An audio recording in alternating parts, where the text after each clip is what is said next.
ಜೈ ಹಿಂದ್. ಎಲ್ಲರಿಗೂ ಕ್ಲಾಸ್ಗೆ ಸ್ವಾಗತವನ್ನು ಕೋರುತ್ತಾ ಇವತ್ತು ನಾವು ಒಂದು ಇಂಪಾರ್ಟೆಂಟ್ ಆಗಿರುವಂತಹ ಒಂದು ವಿಷಯದ ಬಗ್ಗೆ ಚರ್ಚೆಯನ್ನ ಮಾಡ್ಲಿಕ್ಕೆ ಈ ಒಂದು ವಿಡಿಯೋವನ್ನ ಮಾಡೇನಿ ನಾನು ನಿಮ್ಗೆ. ಯಾಕಂತಂದ್ರೆ ಈಗಾಗಲೇ ನಿಮ್ಗೆ ಗೊತ್ತಾಗಿದೆ, RRB ದಿಂದ ಅಂತಂದ್ರೆ ರೈಲ್ವೆ ಡಿಪಾರ್ಟ್ಮೆಂಟ್ ದಿಂದ NTPC ಎಕ್ಸಾಮ್ಗೆ ಆಗಿರಬಹುದು, NTPC ಅಥವಾ RPF. NTPC ಎಕ್ಸಾಮ್ಗೆ ಆಗಿರ್ಬಹುದು ಅಥವಾ RPF ಎಕ್ಸಾಮ್ಗೆ ಆಗಿರ್ಬಹುದು, ಇನ್ನಿತರ ALP ಎಕ್ಸಾಮ್ಸ್ ಗಳಿಗೂ ಕೂಡ, ಮತ್ತೆ ಟೆಕ್ನಿಷಿಯನ್ ಇವೆಲ್ಲ ಎಕ್ಸಾಮ್ಸ್ ಗಳ ಡೇಟ್ ಇರುವಂತದ್ದು ಅನೌನ್ಸ್ ಆಗೈತಿ. ಇದರ ಒಂದು ವಿಡಿಯೋ ಇರ್ತಕ್ಕಂಥದ್ದು ನಾನು ನಿನ್ನೆ ಮಾಡಿ ನಾನು ಹಾಕೇನಿ. ಓಕೆ, ಇದರ ವಿಡಿಯೋ ಇರ್ತಕ್ಕಂಥದ್ದು ನಾನು ನಿನ್ನೆ ಮಾಡಿ ಹಾಕೇನಿ. ಯಾವಾಗ ಎಕ್ಸಾಮ್ಸ್ ಗಳಿದಾವ ಅವುಗಳನ್ನ ನೀವು ನೋಡ್ಕೊಳ್ರಿ. ಸೊ ಅಪ್ರಾಕ್ಸಿಮೇಟ್ಲಿ ಹೇಳ್ಬೇಕು ಅಂತಂದ್ರೆ RPF ಒಂದು SI ಮತ್ತು ಕಾನ್ಸ್ಟೇಬಲ್ ಈ ಎರಡು ಎಕ್ಸಾಮ್ಸ್ಗಳು. ಈಗ SI ಎಕ್ಸಾಮ್ ಅಂತೂ ಫಿಕ್ಸ್ ಆಗಿದೆ, ಯಾವಾಗ ನಡಿತೈತಿ ಅಂತ ಹೇಳಿ. ಆಮೇಲೆ ಕಾನ್ಸ್ಟೇಬಲ್ ಎಕ್ಸಾಮ್ ಕೂಡ ಬಹಳ ಬೇಗನೆ ನಡಿತೈತಿ. ಇದರ ಒಂದು ಎಕ್ಸಾಮ್ ಇರುವಂತದ್ದು ಜನವರಿ 8ರಿಂದ ಆಗುವಂತಹ ಸಾಧ್ಯತೆ ಇದೆ. ಜನವರಿ 8ರಿಂದ ಆಗುವಂತಹ ಸಾಧ್ಯತೆ ಇದೆ. ಸೊ ಆ ಕಾರಣದಿಂದ ನಿಮ್ ಕಡೆ ಇರುವಂತದ್ದು ಎಷ್ಟು ದಿನ ಉಳಿದಿವೆ? ಈಗ ನಿಮ್ಗೆ ಈ ಒಂದು ತಿಂಗಳ ಅಕ್ಟೋಬರ್ ಒಂದು ಅರ್ಧ ತಿಂಗಳಿದೆ. ಅಕ್ಟೋಬರ್, ನವೆಂಬರ್, ಡಿಸೆಂಬರ್ ಮೂರ್ ತಿಂಗಳು, ಅಪ್ರಾಕ್ಸಿಮೇಟ್ಲಿ 3 ತಿಂಗಳು. ಅಂದ್ರೆ ಅದೊಂದು 8 ದಿನ ಅಂತಂದ್ರೆ 3 ತಿಂಗಳು ನಿಮ್ಮ ಹತ್ರ ಇದೆ. 3 ತಿಂಗಳು ಅಂತಂದ್ರೆ 90 ಡೇಸ್. ಇದು ಯಾವುದಕ್ಕೆ ಅಂತಂದ್ರೆ ಇದು RPF ಗೆ ಇಷ್ಟು ದಿನಗಳು ಉಳಿದಿವೆ. NTPC ಗೆ ನೋಡೋದಾದ್ರೆ ಇದು ನಿಮ್ಗೆ ಏಪ್ರಿಲ್ ಮೇ ವರೆಗೆ ನಡೀತಾ ಇದೆ. ಏಪ್ರಿಲ್ ಮೇ ಅಂತಂದ್ರೆ ಇಲ್ಲ ಅಂತಂದ್ರೂ ಕೂಡ ನಿಮ್ಗೆ ಇದರಲ್ಲಿ 180 ದಿನಗಳವರೆಗೆ ನಿಮ್ಗೆ ಟೈಮ್ ಇದೆ. ಇದು 170ರಿಂದ 180 ದಿನಗಳವರೆಗೆ ನಿಮ್ಗೆ ಟೈಮ್ ಸಿಗ್ತಾ ಇದೆ. ಅಂದ್ರೆ 4ರಿಂದ 5 ತಿಂಗಳವರೆಗೆ ನಿಮ್ಗೆ ಟೈಮ್ ಇದೆ. ಯಾವ್ದಕ್ಕೆ? NTPC ಎಕ್ಸಾಮ್ಗೆ ತಯಾರಿನ ನಡೆಸಲಿಕ್ಕೆ. ಹೇಗೆ ತಯಾರಿನ ನಡೆಸೋದು, ಈಗ ಅದ್ರ ಬಗ್ಗೆನೇ ನಾವು ಈ ಒಂದು ವಿಡಿಯೋದಲ್ಲಿ ಚರ್ಚೆಯನ್ನ ಮಾಡೋಣ. ಈಗ ಬಹಳಷ್ಟು ಜನರಿಗೆ ನೀಡ್ ಇದೆ, ಎಲ್ಲರಿಗೂ ಬೇಕು. ಏನ್ ಬೇಕು ಹೇಳ್ರಿ? ಗೌರ್ಮೆಂಟ್ ಜಾಬ್ ಬೇಕೇ ಬೇಕು. ಯಾಕಂತಂದ್ರ ಬಹಳಷ್ಟು ನೀವು ಈಗ ಕೇಳ್ತಾ ಇರಬಹುದು, ಎಲ್ಲಾರು ಕೇಳುವಂತದ್ದು ಒಂದೇ ಒಂದು ಏನು ಅಂತಂದ್ರ ಏನ್ ಮಾಡ್ತೀಪಾ ಅಂತ ಹೇಳಿ. ಆಮೇಲೆ ಅದ್ರ ಜೊತೆಗೆ ಇನ್ನೊಂದು, ಈಗ ಹುಡುಗರಿಗೆ ಎಸ್ಪೆಷಲಿ ಹೇಳ್ತೇನೆ ನಾನು ಒಂದ್ ಮಾತು ಹೇಳ್ತೇನೆ ನೋಡ್ರಿ. ಏನು ಅಂತಂದ್ರೆ, ಹುಡುಗರು ಎಷ್ಟೇ ದುಡಿಲಿ, ಎಷ್ಟೇ ಹಣವನ್ನ ಗಳಿಸ್ಲಿ, ಅವರು ತಮ್ಮ ಜೀವನದಲ್ಲಿ ಸಕ್ಸೆಸ್ ಆಗಿಲ್ಲ ಅಂತಂದ್ರೆ ಯಾರು ಕೂಡ ಕೇಳಂಗಿಲ್ಲ. ಅವ್ರಿಗೆ ಯಾರು ಕೂಡ ಕೇಳೋದಿಲ್ಲ, ಅವ್ರಿಗೆ ಯಾರಿಗೂ ಕೂಡ ಮಾತಾಡ್ಸಂಗಿಲ್ಲ. ಸಕ್ಸೆಸ್ ಇನ್ ದ ಸೆನ್ಸ್ ನಿಮ್ಗೆ ಒಂದು ಇನ್ಕಮ್ ಅದ ದಾರಿ ಇರ್ಬೇಕು. ಅದ್ರ ಒಳಗೂ ಕೂಡ ಗೋರ್ಮೆಂಟ್ ದಿಂದ ಜಾಬ್ ನಿಮ್ಗೆ ಸಿಕ್ಕಿತ್ತು ಅಂತಂದ್ರ, ಗೋರ್ಮೆಂಟ್ ಜಾಬ್ ಆಗಿತ್ತು ಅಂತಂದ್ರ ಅದ್ರ ಲೆಕ್ಕನ ಬ್ಯಾರೆ ಐತಿ. ಆಮೇಲೆ ಸೊ ಹಂಗ ಇದು ಹುಡುಗರಿಗೆ ಹೇಳ್ತಾ ಇದ್ದೇನೆ ನಾನು. ಹುಡುಗರಿಗೆ ಏನು ಅಂತಂದ್ರ ತಮ್ಮ ಜೀವನದಲ್ಲಿ ಸಕ್ಸೆಸ್ ಕಾಣ್ಬೇಕು ಅಂತಂದ್ರೆ ಗೋರ್ಮೆಂಟ್ ಜಾಬ್ ಹಿಡಿಬೇಕು. ಸಕ್ಸೆಸ್ ಆಗ್ತೀರಾ ನೀವು ನಿಮ್ ಜೀವನದಲ್ಲಿ, ಅವಾಗ ನಿಮ್ಗೆ ಎಲ್ಲಾರು ಮಾತಾಡ್ತಾರೆ. ಯಾರು ನಿಮ್ಗೆ ಮಾತಾಡ್ಸಂಗಿಲ್ಲಲ್ಲ ಈಗ ಅವ್ರೆಲ್ಲರೂ ಬಂದು ನಿಮ್ಗೆ ಮಾತಾಡ್ತಾರ. ಅದ್ರ ಜೊತೆಗೆ ಹುಡುಗಿಯರು ಕೂಡ, ಹುಡುಗಿಯರ್ದು ಒಂದು ನೋಡಿ, ಹುಡುಗರ್ದು ಒಂದು ಏನು ಅಂತಂದ್ರ ಅವರು ಜೀವನದಲ್ಲಿ ಸಕ್ಸೆಸ್ ಆಗ್ಬೇಕು. ಹುಡುಗಿಯರ್ದು ಏನು ಅಂತಂದ್ರೆ ಅವರು ಒಂದು ನೋಡ್ಲಿಕ್ಕೆ ಸುಂದರವಾಗಿರ್ಬೇಕು. ನೋಡ್ಲಿಕ್ಕೆ ಸುಂದರವಾಗಿ ಇದ್ರು ಅಂತಂದ್ರ ಅವರು ನಡಿತೈತೆ. ಅವ್ರು ಎಲ್ಲಾನು ಕೂಡ ಏನಪ್ಪಾ ಅಂತಂದ್ರ ಎಲ್ಲಾರು ಇಷ್ಟಪಡ್ತಾರೆ. ಆಮೇಲೆ ಅವ್ರಿಗೆ ಯಾವ ರೀತಿ ಗುಣ ಇದೆ, ಯಾವ ರೀತಿ ನಡವಳಿಕೆಗಳಿದಾವೋ ಅದನ್ನ ಯಾರು ನೋಡಂಗಿಲ್ಲ, ಮ್ಯಾಲಿಂದ ಅಷ್ಟೇ ನೋಡ್ತಾರ. ಚಂದ ಕಾಣಕತ್ತಿದ್ರು ಅಂತಂದ್ರ ಓಕೆ, ಅವ್ರಿಗೆ ಜಾಬ್ ಇರ್ಲಿಲ್ಲ ಅಂದ್ರೂ ಕೂಡ ಅವ್ರದ್ದು ಮದುವೆ ಆಗುತ್ತೆ. ಆಮೇಲೆ ಅವರು ಜೀವನದಲ್ಲಿ ಸೆಟ್ಲ್ ಆಗ್ತಾರೆ. ಆಮೇಲೆ ಹುಡುಗಿಯರು ಯಾರು ಚಂದಂಗ್ ಕಾಣಂಗಿಲ್ಲ, ಅವರು ಎಷ್ಟೇ ಗುಣವಂತರಾಗಿರ್ಬಹುದು, ಎಷ್ಟೇ ಒಳ್ಳೆಯವರಾಗಿರ್ಬಹುದು, ಅವ್ರಿಗೆ ಯಾರು ಕೂಡ ಕೇಳಂಗಿಲ್ಲ. ಅವ್ರು ಎಷ್ಟೇ ಒಳ್ಳೆಯವರಾಗಿದ್ರು ಕೂಡ ಅವ್ರಿಗೆ ಯಾರಿಗೂ ಕೂಡ ಕೇಳಂಗಿಲ್ಲ. ಸೊ ಅಂತವ್ರು ಗೋರ್ಮೆಂಟ್ ಜಾಬ್ ಪಡ್ಕೊಳ್ಲೇಬೇಕು. ನೀವು ಕಾಣಾಕ್ ಹೆಂಗ್ ಬೇಕಾದಂಗಿರ್ರಿ, ಗೋರ್ಮೆಂಟ್ ಜಾಬ್ ಇತ್ತ ಅಂತಂದ್ರ ಹುಡುಗಿಯರ್ ಸೈಡ್ ನಿಮ್ಮ ಲೈಫ್ ಜಿಂಗಾಲ್ ಅಲ್ಲ ಅಂತಂದ್ರೆ ನಿಮ್ಮ ಲೈಫ್ ಸೆಟ್ಲ್ ಆದಂಗನೆ. ಇಷ್ಟೆಲ್ಲ ಎದಕ್ ಮಾಡಕತ್ತೇವ್ ಹೇಳ್ರಿ? ನಾವು ಗೌರ್ಮೆಂಟ್ ಜಾಬ್ ಪಡ್ಕೊಳ್ಳೋದು ಎದಕ್ಕೆ ಅಂತಂದ್ರೆ ನಮ್ ಜೀವನ ಮುದುಕು ಆಗೋವರೆಗೆ ನಮ್ಮ ಜೀವನ ಒಳ್ಳೆ ರೀತಿಯಿಂದ ಸಾಗಬೇಕು. ನಾವು ಒಳ್ಳೆ ರೀತಿಯಿಂದ ಜೀವನವನ್ನ ಕಳಿಬೇಕು. ನಾನು, ನಮ್ಮ ಮಮ್ಮಿ ಪಪ್ಪ, ಆಮೇಲೆ ನಾನು ಮುಂದೆ ಮದುವೆ ಆದ್ಮೇಲೆ ಹೆಂಡತಿ ಮಕ್ಕಳು ಎಲ್ಲರೂ ಆರಾಮಾಗಿರ್ಬೇಕು. ಅದೇ ಜೀವನ ಇರ್ತಕ್ಕಂಥದ್ದು, ಖುಷಿಯಾಗಿರೋದೇ ಜೀವನ. ಸೊ ಗೌರ್ಮೆಂಟ್ ಜಾಬ್ ಇತ್ತ ಅಂತಂದ್ರೆ ಎಲ್ಲರೂ ಖುಷಿ ಆಗ್ತಾರೆ. ಸೊ ಹಾಗೆ ಗೌರ್ಮೆಂಟ್ ಜಾಬ್ ನಿಮ್ಗೆ ಬೇಕು ಅಂತಂದ್ರೆ ಈಗ್ಲಿಂದನೇ ಸ್ಟಡಿ ಮಾಡಕ್ ಸ್ಟಾರ್ಟ್ ಮಾಡ್ರಿ. ನೀವು ನಿಮ್ಮ ಜೀವನವನ್ನ ಸುಧಾರಿಸ್ಕೋಬೇಕಂತಂದ್ರ ಗೌರ್ಮೆಂಟ್ ಜಾಬ್ ಹಿಡ್ಕೊಳ್ರಿ. ಎಲ್ಲರಿಗಂತೂ ಸಿಗೋದಿಲ್ಲ, ಬಟ್ ಪ್ರಯತ್ನ ಮಾಡೋರು ಕೂಡ ಎಲ್ಲಾರು ಇಲ್ಲಲ್ಲ. ಎಲ್ಲರಿಗೂ ಗೌರ್ಮೆಂಟ್ ಜಾಬ್ ಸಿಗೋದಿಲ್ಲ, ಬಟ್ ಪ್ರಯತ್ನ ಮಾಡೋರು ಕೂಡ ಎಲ್ಲಾರು ಇಲ್ಲ. ಸೊ ಹಾಗೆ ನೀವು ನಿಮ್ಮ ಪರಿಸ್ಥಿತಿ ಈಗ ನೋಡ್ರಿ, ಈ ವಿಡಿಯೋ ನೋಡ್ತಾ ಇರುವಂತದ್ದು ಎಲ್ಲಾರು ಮೀಡಿಯಂ ಒಂದು ಫ್ಯಾಮಿಲಿಯಿಂದ ಬಂದಿರ್ತಕ್ಕಂಥ ವಿದ್ಯಾರ್ಥಿಗಳನ್ನ ಇದಾರೆ, ಹುಡುಗರಾಗಿರ್ಬೋದು ಹುಡುಗಿಯರಾಗಿರ್ಬೋದು. ಗೌರ್ಮೆಂಟ್ ಜಾಬ್ಗೋಸ್ಕರ ಟ್ರೈ ಮಾಡ್ರಿ, ಏಜ್ ಇರೋವರೆಗೆ ಟ್ರೈ ಮಾಡ್ರಿ. ಆಮೇಲೆ ಮುಂದಿಂದಂತೂ ಇದೇನ, ಮುಂದಿಂದ ಏನೈತಿ ಜೀವನ ಹೆಂಗಾದ್ರೂ ಕಳೀತೈತನ, ಬಟ್ ಒಳ್ಳೆ ರೀತಿಯಿಂದ ಜೀವನ ಕಳಿಬೇಕು ಅಂತಂದ್ರೆ ಒಂದ್ ಸ್ವಲ್ಪ ಪ್ರಯತ್ನ ಮಾಡಿ ಏಜ್ ಇರುವವರೆಗೆ. ಸೊ ಈ ಒಂದು ಗೌರ್ಮೆಂಟ್ ಜಾಬ್ ಅನ್ನು ನಾವು ಒಂದೇ ಪ್ರಯತ್ನದಲ್ಲಿ ಹೇಗೆ ಪಾಸ್ ಮಾಡ್ಬೇಕು, ಆಮೇಲೆ ಬೇರೆಯವರು ಒಂದೇ ಪ್ರಯತ್ನದಲ್ಲಿ ಹೇಗೆ ಪಾಸ್ ಮಾಡ್ತಾರೆ ಅನ್ನೋದನ್ನ ಡಿಸ್ಕಷನ್ ಮಾಡೋಣ.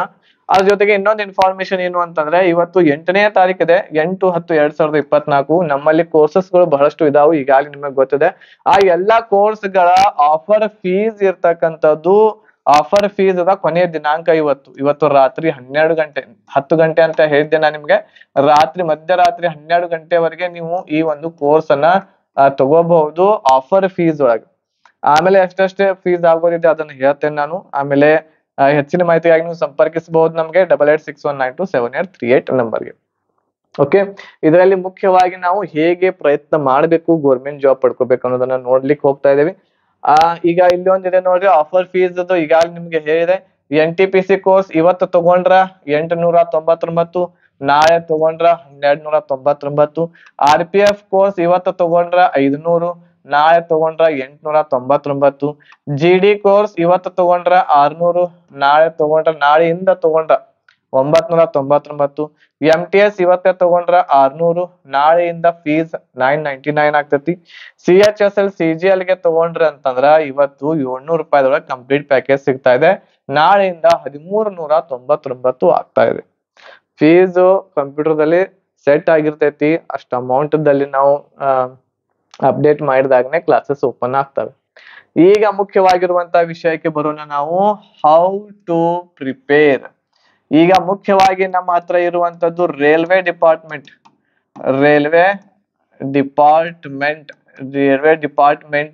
ಎಕ್ಸಾಮ್ಸ್ ಗಳಿದಾವೆ. ಇದರಲ್ಲಿ ಬಹಳಷ್ಟು ಎಕ್ಸಾಮ್ಸ್ ಗಳು ಬಂದಾವೆ. ಅದರಲ್ಲಿ ಮುಖ್ಯವಾಗಿ ನಾವು ಫೋಕಸ್ ಮಾಡೋದು ಏನು ಅಂತಂದ್ರೆ RPF ಕಾನ್ಸ್ಟೇಬಲ್ ಮತ್ತು SI, ಅದ್ರ ಜೊತೆಗೆ NTPC ಎಕ್ಸಾಮ್.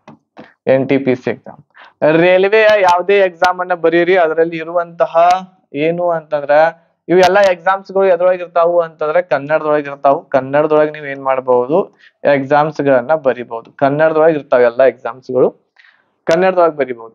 ರೈಲ್ವೆ ಡಿಪಾರ್ಟ್ಮೆಂಟ್ ಅಲ್ಲಿ ಇರುವಂತಹ RPF NTPC ಯಾವುದೇ ಎಕ್ಸಾಮ್ ಇರ್ಬೋದು. NTPC ದಲ್ಲಿ 2 ಬರ್ತವೆ, ಇದರಲ್ಲಿ SI ಮತ್ತು ಕಾನ್ಸ್ಟೇಬಲ್ ಇದೆ. ಇದರಲ್ಲಿ ಇರುವಂತದ್ದು ಯಾವುದು ಗ್ರಾಜುಯೇಟ್ ಲೆವೆಲ್ ಇದೆ, ಆಮೇಲೆ ಅಂಡರ್ ಗ್ರಾಜುಯೇಟ್ ಇದೆ. ಅಂತಂದ್ರೆ ಇದು ಸೆಕೆಂಡ್ ಇಯರ್ ಮೇಲೆ ಇದು ಡಿಗ್ರಿ ಆಗಿರ್ತಕ್ಕಂತಹ ವಿದ್ಯಾರ್ಥಿಗಳಿಗೆ. ಇನ್ನು ಯಾರು ಅಪ್ಲಿಕೇಶನ್ ಹಾಕಿಲ್ಲ ಅವ್ರು ಅಪ್ಲಿಕೇಶನ್ ಸಲ್ಲಿಸಬಹುದು. NTPC ಎಕ್ಸಾಮ್ಗೆ ಇನ್ನು ಅಪ್ಲಿಕೇಶನ್ ಸಲ್ಲಿಸಲಿಕ್ಕೆ ಟೈಮ್ ಐತಿ, ಅಪ್ಲಿಕೇಶನ್ ಸಲ್ಲಿಸ್ರಿ ಎರಡಕ್ಕೂ. RPF ಮುಗ್ದೈತಿ, ಈಗ ಅಪ್ಲಿಕೇಶನ್ ಹಾಕೋದು, ಎಕ್ಸಾಮ್ ಸಮೀಪ ಬರ್ತಾ ಇದೆ. ಓಕೆ, ಸೊ ಇದು ನೋಡ್ರಿ, ರೈಲ್ವೆ ಎಕ್ಸಾಮ್ ಯಾವುದೇ ಎಕ್ಸಾಮ್ ಆಗಿರಬಹುದು, ಅದರಲ್ಲಿ ಮುಖ್ಯವಾಗಿ ಬರುವಂತಹ ವಿಷಯಗಳು ಹೆಂಗ್ ಪ್ರಿಪರೇಷನ್ ಮಾಡ್ಬೇಕು ಅಂತಂದ್ರೆ, ಮೊದಲು ನೀವು ತಿಳ್ಕೊಬೇಕಾಗಿರುವಂತದ್ದು 1ನೇ ಪಾಯಿಂಟ್ ಏನು ಅಂತಂದ್ರೆ ಸಿಲೆಬಸ್ ಏನೈತಿ ಅದನ್ನ ತಿಳ್ಕೊಬೇಕು. ಆಮೇಲೆ ಎಕ್ಸಾಮ್ ಪ್ಯಾಟರ್ನ್ ಹೆಂಗೈತಿ ತಿಳ್ಕೊಬೇಕು, ಎಕ್ಸಾಮ್ ಪ್ಯಾಟರ್ನ್. ಓಕೆ, ಇದು ಮುಖ್ಯವಾಗಿರುವಂತದ್ದು. ಆಮೇಲೆ ಏನು ಅಂತಂದ್ರೆ ಏನು ಓದಬೇಕು ಅದು ನಿಮ್ಗೆ ಗೊತ್ತಿರ್ಬೇಕು. ಆಮೇಲೆ ನೆಕ್ಸ್ಟ್ ಇರುವಂತದ್ದು ಯಾವುದು ಅಂತಂದ್ರೆ ಪ್ರೀವಿಯಸ್ ಇಯರ್ ಕ್ವಶನ್ ಪೇಪರ್ ಗಳನ್ನ ನೋಡಬೇಕು. ಆಮೇಲೆ ಅವುಗಳನ್ನ ಏನ್ ಮಾಡ್ಬೇಕು, ಸಾಲ್ವ್ ಮಾಡಬೇಕು. ಆಮೇಲೆ ಮತ್ತೆ ಇದಾದ್ಮೇಲೆ ಏನ್ ಮಾಡ್ಬೇಕು ಅಂತಂದ್ರೆ ನೀವು ಮಾಡ್ಬೇಕಾಗಿರುವಂತದ್ದು ಮಾಕ್ ಟೆಸ್ಟ್. ಮಿನಿಮಮ್ ಒಂದು 10 ಮಾಕ್ ಟೆಸ್ಟ್ ನೀವು ಪ್ರತಿ ಎಕ್ಸಾಮ್ ಗಳಿಗೆ ಕೊಡ್ಬೇಕಾಗ್ತದೆ. ಇದ್ರಲ್ಲಿ ನೋಡಿ ಇವೆಲ್ಲ ಪಾಯಿಂಟ್ಸ್ ಗಳನ್ನ ಹೇಳ್ತಾ ಹೋಗ್ತೀನಿ. ಮೊದಲು ಸಿಲೆಬಸ್ ದಲ್ಲಿ ಏನೇನೈತಿ, ಯಾವ್ಯಾವ ಚಾಪ್ಟರ್ಸ್ ಗಳಿದಾವು ಅವುಗಳನ್ನ ನೋಡ್ಕೊಳ್ಳಿ. ಮೊದಲು ಸಿಲೆಬಸ್ ದಲ್ಲಿ ಯಾವ್ಯಾವ ಚಾಪ್ಟರ್ಸ್ ಗಳಿದಾವ, ಯಾವ್ಯಾವ ಚಾಪ್ಟರ್ಸ್ ಈಗ ನೀವು RPF ಮತ್ತು NTPC ಅವನ್ನ ನೋಟಿಫಿಕೇಶನ್ ತೆಗೆದು ನೋಡಿದ್ರಿ ಅಂತಂದ್ರ ಎಲ್ಲಾ ಸೇಮ್ ಐತಿ. NTPC ಮತ್ತು RPF ಎರಡಕ್ಕೂ ಕೂಡ ನೀವು ತಯಾರಿಯನ್ನ ನಡೆಸ್ತಾ ಇದ್ರೆ, ನಮ್ದೇನ್ ಕೋರ್ಸ್ ಐತಲ್ಲ ಇದು ಯಾವ್ದು ಹೇಳ್ರಿ, NTPC ಕೋರ್ಸ್ ಏನೈತಲ್ಲ, ಈ ಕೋರ್ಸ್ ಅನ್ನ ತಗೊಳ್ರಿ. ಇದ್ರೊಳಗೆ ನಿಮ್ಗ RPF ಎಲ್ಲಾ ಸಿಕ್ಬಿಡ್ತೈತಿ. ಇದು ಬೇರೆ ತಗೊಳ್ಳುವಂತ ಅವಶ್ಯಕತೆ ಇಲ್ಲ. NTPC ತಗೊಂಡ್ರ ಅಂತಂದ್ರೆ ಇದೆಲ್ಲ ಸಿಗ್ತೈತಿ. ಯಾಕೆ ಇದನ್ನ ಹೇಳ್ತಾ ಇದ್ದೇನೆ ಅಂತಂದ್ರೆ ನಾನು ಈಗಿಲ್ಲಿ NTPC ದಲ್ಲಿ ಇರುವಂತದ್ದು ಸ್ವಲ್ಪ NTPC ದಲ್ಲಿ ಏನೈತಿ ಅಂತಂದ್ರ ಸ್ವಲ್ಪ ಸಿಲೆಬಸ್ ಹೆಚ್ಚಿದೆ. ಆಮೇಲೆ RPF ದಲ್ಲಿ ಏನೈತಿ ಅಂತಂದ್ರ ಸಿಲೆಬಸ್ ಸ್ವಲ್ಪ ಕಡಿಮೆ ಇದೆ. ಕೆಲವೊಂದಿಷ್ಟು ಟಾಪಿಕ್ಸ್ ಗಳು ಮಾತ್ರ NTPC ದಲ್ಲಿ ಬರ್ತಾ ಇದಾವೆ. ಉಳಿದಿದ್ದು ಎಲ್ಲ ಸೇಮ್ ಐತಿ. ಇದರಲ್ಲಿ ಮೂರು ವಿಷಯಗಳನ್ನ ಓದ್ಬೇಕು ನೀವು. ಯಾವುದೇ ಎಕ್ಸಾಮ್ ಆಗಿರಬಹುದು, ರೈಲ್ವೆದು, ಇದರಲ್ಲಿ ಮೂರು ವಿಷಯಗಳನ್ನ ಓದ್ಬೇಕಾಗ್ತೈತಿ. GK ಓದ್ಬೇಕು, ಆಮೇಲೆ ನೆಕ್ಸ್ಟ್ ಇನ್ನೊಂದು ಯಾವ್ದು ಓದ್ಬೇಕಾಗ್ತೈತಿ ನೀವು, ಮ್ಯಾಥ್ಸ್ ಓದ್ಬೇಕಾಗ್ತೈತಿ, ಇನ್ನೊಂದು ರೀಸನಿಂಗ್. ಇವು ಮೂರು ವಿಷಯಗಳನ್ನ ನೀವು ಓದ್ಬೇಕಾಗ್ತೈತಿ. GK ದಲ್ಲಿ ಯಾವ್ಯಾವ ವಿಷಯಗಳನ್ನ ಓದ್ಬೇಕು ನಾವು? GK ದಲ್ಲಿ ಓದುವಂತಹ ವಿಷಯಗಳು ನೋಡ್ರಿ. GK ದಲ್ಲಿ ಓದುವಂತಹ ವಿಷಯಗಳು ಇಲ್ಲೇ ಬರಿತೇನೆ. GK ದಲ್ಲಿ ಓದುವಂತಹ ವಿಷಯಗಳು ಯಾವ್ಯಾವು ಅಂತಂದ್ರ, ಒಂದೇದು ನೀವು ನಮ್ಮ ಇಂಡಿಯನ್ ಹಿಸ್ಟ್ರಿ ಓದ್ಬೇಕಾಗ್ತೈತಿ. Indian history. ಓಕೆ, ಭಾರತದ ಇತಿಹಾಸ ಓದ್ಬೇಕು. ಇದನ್ನ ಓದ್ಲೇಬೇಕು. ಯಾಕಂತಂದ್ರ 50 ಮಾರ್ಕ್ಸ್ ಗಳಿಗೆ ಇರ್ತಾ ಇದೆ. 40ರಿಂದ 50 ಮಾರ್ಕ್ಸ್ ಗಳು GK ಬರ್ತೈತಿ. ಟೈರ್ 1 ಟೈರ್ 2 ಅಂತ ಇರ್ತಿ NTPC ದಲ್ಲಿ. ಇಂಡಿಯನ್ ಹಿಸ್ಟ್ರಿ ಓದ್ಬೇಕು, ಆಮೇಲೆ ಇಂಡಿಯನ್ ಜಿಯೋಗ್ರಫಿ ಓದ್ಬೇಕು ಎಲ್ಲಕ್ಕೆಲ್ಲ. ಕರೆಂಟ್ ಅಫೇರ್ಸ್ ಓದ್ಬೇಕು. ಕರೆಂಟ್ ಅಫೇರ್ಸ್ ಯಾವಾಗ್ರಿಂದ ಓದ್ಬೇಕು? ಜನವರಿ 2024ರಿಂದ ಎಲ್ಲಿವರೆಗೆ? ಎಕ್ಸಾಮ್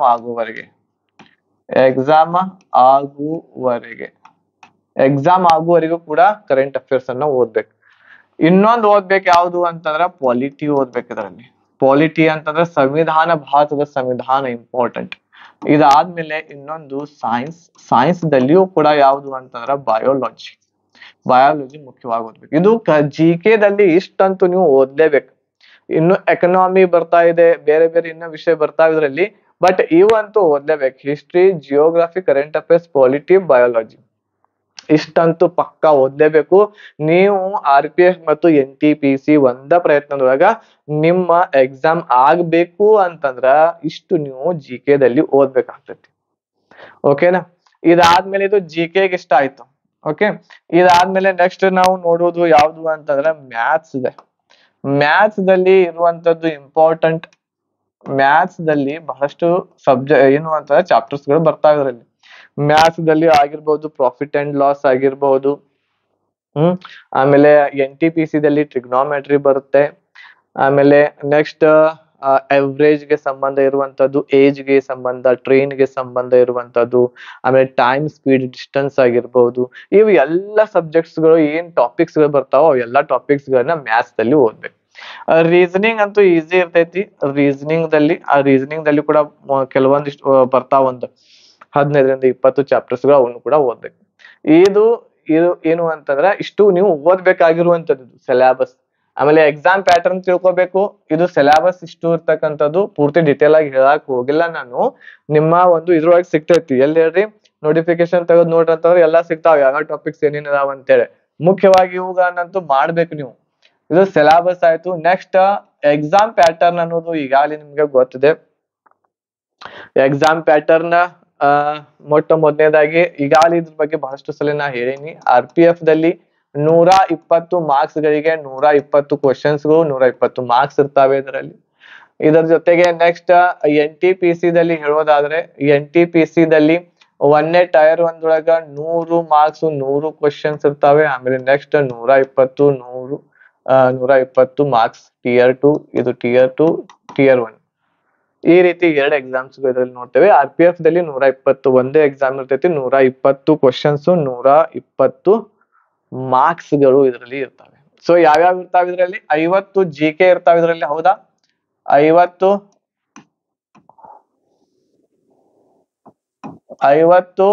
GK ಇರ್ತಾವು. ಆಮೇಲೆ 35 ಏನಿರ್ತಾವು ಮ್ಯಾಥ್ಸ್, 35 ಏನಿರ್ತಾವು ರೀಸನಿಂಗ್. ಇಷ್ಟು ಇದರಲ್ಲಿ ಇರ್ತಾವೆ. ಓಕೆ, ಸೊ ಈ ರೀತಿ ಇರುವಂತದ್ದು ಎಕ್ಸಾಮ್ ಪ್ಯಾಟರ್ನ್. ಇದರಲ್ಲಿ ಹೆಂಗಿರ್ತೈತಿ? ಇದರಲ್ಲಿ ಇದು ಸೇಮ್. ಆಮೇಲೆ ಇದ್ರೊಳಗೆ ಇದು ಸೇಮ್ ಆಗ್ತೈತಿ. ಇದರಲ್ಲಿ ಹೆಂಗಿರ್ತೈತಿ ಅಂತಂದ್ರೆ Tier 1 NTPC ದಲ್ಲಿ 40 GK ಇರ್ತಾವು. ಆಮೇಲೆ ನೆಕ್ಸ್ಟ್ ಎಷ್ಟು 25, 40, 60 ಅಂತಂದ್ರೆ 30 ಮ್ಯಾಥ್ಸ್, 30 ರೀಸನಿಂಗ್. ಈ ರೀತಿ ಇದ್ರ ಏನು ಅಂತಂದ್ರೆ Tier 1 ಒಳಗ NTPC ದಲ್ಲಿ ಇರ್ತಾರೆ. ಇದು ಎಕ್ಸಾಮ್ ಪ್ಯಾಟರ್ನ್ ಇಷ್ಟಿಷ್ಟು ಇರ್ತಾವ, ಇಷ್ಟಕ್ಕೆ ಎಷ್ಟು ತಗೋಬೇಕು. ಈಗ ಒಂದ ಪ್ರಯತ್ನದಲ್ಲಿ ನೀವು ಮಾಡ್ಬೇಕು ಅಂತಂದ್ರೆ ಈ ಜಾಬ್ ಪಡ್ಕೋಬೇಕಂತಂದ್ರೆ ಇಷ್ಟೆಲ್ಲಾ ಓದ್ಕೊಂಡು ಇದ್ರೊಳಗೆ ಟಾರ್ಗೆಟ್ ಮಾಡ್ಬೇಕು. RPF ಹೇಳ್ತೇನೆ ನೋಡ್ರಿ ಒಂದ್ ನಾನು RPF ದೊಳಗೆ ಹೇಳ್ತೇನಿ. RPF ದಷ್ಟು ಹೇಳ್ತೀನಿ ನಾನು. RPF ದ ಹೇಳಿದ್ಮೇಲೆ ಆಮೇಲೆ ನೀವ್ ಏನ್ ಮಾಡ್ರಿ NTPC ನೀವು ಆ ಲೆಕ್ಕಾಚಾರವನ್ನ ಹಿಡಿಬಹುದು. ಆಮೇಲೆ ಇದು ರೀಸನಿಂಗ್ 3 ಇದ್ರಲ್ಲಿ ಎಷ್ಟಿರ್ತಾವ ಕ್ವಶನ್ಸ್ ಎಷ್ಟಿರ್ತಾವ್ರಿ ಇದ್ರೊಳಗ 50 ಕ್ವಶನ್ಸ್, ಇದರಲ್ಲಿ 35 ಕ್ವಶನ್, 35 70 80 90 100 120 120 ಏನಿರ್ತಾವ ಇವು ಕ್ವಶನ್ಸ್, 120 ಕ್ವಶನ್ಸ್. ಅದು ಈಗ ಎಷ್ಟೆಷ್ಟು ಮಾರ್ಕ್ಸ್ ತಗೊಂಡ್ರ ನಿಮ್ದು ಸೆಲೆಕ್ಷನ್ ಆಗ್ತೈತಿ ಒಂದೇ ಪ್ರಯತ್ನದೊಳಗೆ ನಾ ಮಾಡ್ಬೇಕು ಅಂತಂದ್ರ ಒಂದೇದ್ ನೋಡ್ರಿ ನೀವು ಮಾಡ್ಬೇಕಾಗಿರೋದು ಏನು ಅಂತಂದ್ರ ಮ್ಯಾಥ್ಸ್ ಪರ್ಫೆಕ್ಟ್ ಆಗಿ ಬರ್ಬೇಕು. ನಮಗ್ ಮ್ಯಾಥ್ಸ್ ಬರ್ಲೇಬೇಕು. ಇದಾದ್ಮೇಲೆ ನೆಕ್ಸ್ಟ್ ನೀವು ಮಾಡ್ಲೇಬೇಕು, ಇಲ್ಲಾಂದ್ರೆ ನಡೆಯಂಗಿಲ್ಲ. ರೀಸನಿಂಗ್ ಬರ್ಲೇಬೇಕು. GK ನೀವು ಎಷ್ಟು ಓದಿದ್ರು ಕೂಡ ಕಡಿಮೆ ಐತಿ, ಬಟ್ ಅದ್ರೊಳಗೂ ಕೂಡ ನೀವು ಟಾರ್ಗೆಟ್ ಮಾಡ್ಬೋದು.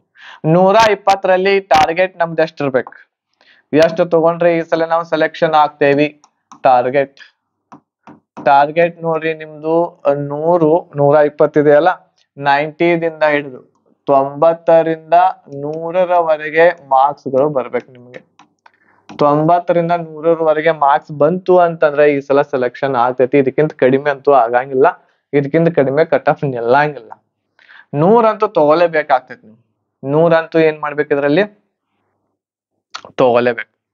ಈಗ ಇದ್ರೊಳಗ ನೋಡ್ರಿ, ಇದ್ರೊಳಗ ಮಿನಿಮಮ್ ನೀವು ತಗೋಬೇಕಾಗಿರುವಂತದ್ದು 32 ತಗೋಬೇಕು ರೀಸನಿಂಗ್ ದಲ್ಲಿ. ಇದರಲ್ಲಿ ಹಬ್ಬಬ್ಬ ಅಂತಂದ್ರ ಒಂದು 30ರವರೆಗೆ ತಗೊಲೇಬೇಕು. ಎಷ್ಟ್ ಆತಿದು 3 2 6 62. ಇನ್ನು ಎಷ್ಟು ಹೋಯ್ತದು, ಇನ್ನು ಎಷ್ಟು ಹೋಯ್ತು, ಇನ್ನು 38. ಇನ್ನು 38 ಎಷ್ಟ್ ಆಗ್ತೈತ್ ನೋಡ್ರಿದ,